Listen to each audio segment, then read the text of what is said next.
Hello guys, welcome back to my YouTube channel. ഇപ്പോൾ ഇന്നൊരു Saturday ആണെന്നുള്ളത് മാത്രമല്ല, I am going back to Trivandrum. എൻ്റെ ഹസ്ബൻഡിൻ്റെ വീട് ട്രിവാൻഡ്രമാണ്. അപ്പോൾ ഞാൻ അങ്ങോട്ട് പോവുകയാണ്. അപ്പോൾ കുറേ ദിവസമായിട്ട് ഞാൻ ഫേസിൽ സിമ്പിൾ മാസ്ക് ഇടണം എന്ന് വിചാരിക്കുന്നു. അപ്പോൾ ഇന്ന് ഞാൻ ചെയ്യുന്ന എൻ്റെ സ്കിൻ കെയറിൻ്റെ ഫസ്റ്റ് ഞാൻ സിമ്പിളായിട്ട് ഇതേപോലെ മാസത്തിലോ അല്ലെങ്കിൽ ആഴ്ചയിൽ 2 ആഴ്ച കൂടുമ്പോഴോ ചെയ്യുന്ന ആ മാസ്ക് ഒന്ന് ട്രൈ ചെയ്യാമെന്ന് വിചാരിച്ചു. അപ്പം നമുക്ക് അതിലേക്ക് പോവാം. അപ്പോൾ ഈ മാസ്ക് ഉണ്ടാക്കാൻ വേണ്ടിയിട്ട് നമ്മൾ ആദ്യം കാപ്പിപ്പൊടിയാണ് ഇടുന്നത്. കുറച്ച് കാപ്പിപ്പൊടി മതി. ഇനി അതിലേക്ക് കുറച്ച് മഞ്ഞൾപ്പൊടി ഇടും. പിന്നെ നല്ല പുളിയില്ലാത്ത കട്ടത്തൈര്. ഇത് 3 വെച്ചിട്ടാണ് നമ്മൾ മാസ്ക് ഉണ്ടാക്കുന്നത്. ഇത് ഭയങ്കര എഫക്റ്റീവാണെന്ന് വെച്ചാൽ എനിക്ക് എൻ്റെ ടാനൊക്കെ ഒന്ന് മാറാറുണ്ട്. നമുക്ക് പെട്ടെന്ന് തന്നെ വീട്ടിലുള്ള സാധനങ്ങൾ വെച്ച് ഉണ്ടാക്കാം എന്നുള്ളതാണ് ഇതിൻ്റെ ഏറ്റവും വലിയ ഹൈലൈറ്റ്. അപ്പോൾ ഇനി കുറച്ച് തൈര് കൂടെ നമുക്ക് ഒഴിച്ചു കൊടുക്കാം. ഞാൻ തൈര് ഒഴിച്ച് കൊടുക്കുന്നുണ്ട്.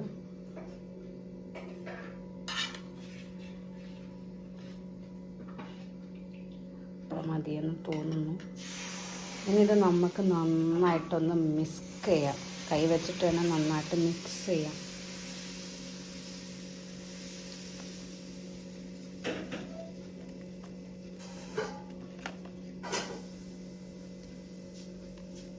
അപ്പോൾ ഇതിടുന്നതിന് മുന്നേ മുഖം ഒന്ന് ആദ്യം വാഷ് ചെയ്യണം. വാഷ് ചെയ്തിട്ട് എന്തെങ്കിലും ടവൽ വെച്ചിട്ട് ഒന്ന് ക്ലീൻ ചെയ്യുക. അത് കഴിഞ്ഞിട്ട് വേണം ഇത് ഇട്ട് കൊടുക്കുക. അപ്പോൾ ഇത് നല്ല മിക്സ് ചെയ്തിട്ട് കാണിച്ചു തരാം. അപ്പം ഞാൻ മാസ്ക് റെഡിയാക്കിയിട്ടുണ്ട്. ഇതാ ഈ ഒരു കൺസിസ്റ്റൻസിയിൽ വരും കേട്ടോ. ഇത് തൈര് കുറച്ച് ഭയങ്കര കട്ടായതുകൊണ്ടാണ് ഇങ്ങനെ കിട്ടുന്നത്. പക്ഷേ ഇത് മതി. അല്ലെങ്കിൽ നമ്മൾ ഓവർ വെള്ളമാക്കി കഴിഞ്ഞാൽ ഇത് മുഖത്തുനിന്ന് ഇങ്ങനെ ഒലിച്ചൊലിച്ച് പോകില്ലേ. നമുക്ക് എന്തായാലും ഇത് മുഖത്ത് അപ്ലൈ ചെയ്യാം. ഞാൻ മുഖം നന്നായിട്ട് ക്ലീൻ ചെയ്തിട്ടുണ്ട്. പിന്നെ ആദ്യം നിങ്ങൾ ഇതൊക്കെ ഒന്ന് കയ്യുമ്പലോ അല്ലെങ്കിൽ മുട്ടിൻ്റെ അവിടെയോ ഒക്കെ തേച്ചിട്ട് ഒന്ന് പാച്ച് ടെസ്റ്റ് ചെയ്യണം. അല്ലാന്നുണ്ടെങ്കിൽ ചിലപ്പോൾ മുഖം ഭയങ്കര സെൻസിറ്റീവാണ്. അതുകൊണ്ട് എപ്പോഴും ആ കാര്യം ശ്രദ്ധിക്കണം. നിങ്ങളൊന്നും ചെയ്തിട്ടില്ലെങ്കിൽ കുഴപ്പമില്ല. ഇങ്ങനെ വാരി വലിച്ചോരോന്നും ചെയ്യുമ്പോൾ എല്ലാവരുടെ സ്കിന്നിനും എല്ലാം പറ്റണം എന്നില്ല. ഇതിൽ കുറച്ച് തക്കാളി ജ്യൂസും കൂടെ ഇട്ടിച്ച് കഴിഞ്ഞാൽ നല്ലതാണെന്ന് കേൾക്കുന്നു. ഞാൻ ഒടുക്കത്തെ സ്കിൻ കെയറോ അങ്ങനെ ഒന്നും ചെയ്യുന്ന ഒരാളല്ല.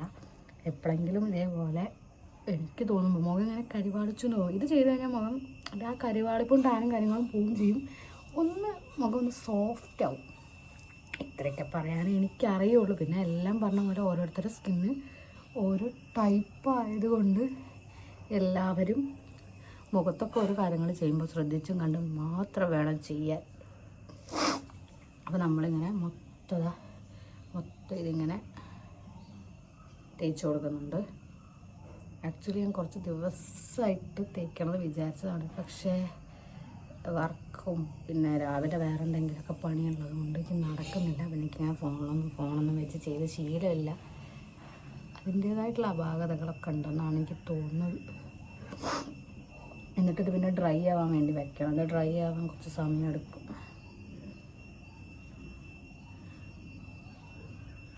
കണ്ണിൻ്റെ ഉള്ളിൽ ഇതൊക്കെ ആവാതെ പ്രത്യേകം ശ്രദ്ധിക്കണം നമ്മൾ ചെയ്യുമ്പോൾ. എന്താ പറയുക, നമ്മളെ ബ്ലാക്ക് ഹെഡ്സും വൈറ്റ് ഹെഡ്സും ഒക്കെ ഉണ്ടെങ്കിൽ അതൊക്കെ റിമൂവ് ചെയ്യാൻ ചെയ്യും. പിന്നെ നിങ്ങൾ തേക്കുമ്പോൾ എപ്പോഴും ഈ കഴുത്തിൻ്റെ ഇവിടെയും കൂടെ ഇതുപോലെ ചെയ്തിട്ട് നന്നായിട്ട് മസാജ് ചെയ്യണം. മസാജ് ചെയ്യുക എന്നുള്ളതാണ് ഇതിൽ ഇമ്പോർട്ടൻ്റ് കാര്യം. ഇത് നന്നായിട്ട് ഇതേപോലെ ഒന്ന് മസാജ് ചെയ്തിട്ട് അപ്പോൾ നമുക്കിതിപ്പോൾ തേച്ച് കഴിഞ്ഞിട്ടുണ്ട്. നമുക്കിനി ഇത് ഉണങ്ങിയിട്ട് കാണാം. ഇത് മൊത്തം ഞാൻ പുരട്ടിയിട്ടുണ്ട്. ഈ പിഴകത്തിൻ്റെ ഇവിടെയൊക്കെ തേക്കാട്ടോ. അത് ഞാൻ ഫോൺ നോക്കി ചെയ്തുകൊണ്ട് ഞാൻ മറന്നു പോയതാണ്. പിന്നെ നമുക്കിത് ഉണങ്ങിയിട്ട് കാണാം. ഇതിൻ്റെ ഇടയിൽ ഞാൻ ചായയും കൂടെ കുടിക്കുന്നുണ്ട്. അത് ഡ്രൈ ആയിട്ട് കാണാം. ഏകദേശം ഒരു 20 മിനിറ്റൊക്കെ എടുക്കും കേട്ടോ അത് ഡ്രൈ ആവാൻ വേണ്ടിയിട്ട്. അപ്പോൾ ഇത് നല്ലോണം ഡ്രൈ ആയിട്ടുണ്ട്. നിങ്ങൾക്ക് തന്നെ കാണാൻ പറ്റും കണ്ടോ. ഇത്ര ഡ്രൈ ആയാൽ മതി. ഏകദേശം ഒരു 20 മിനിറ്റൊക്കെ ആയിട്ടുണ്ട്.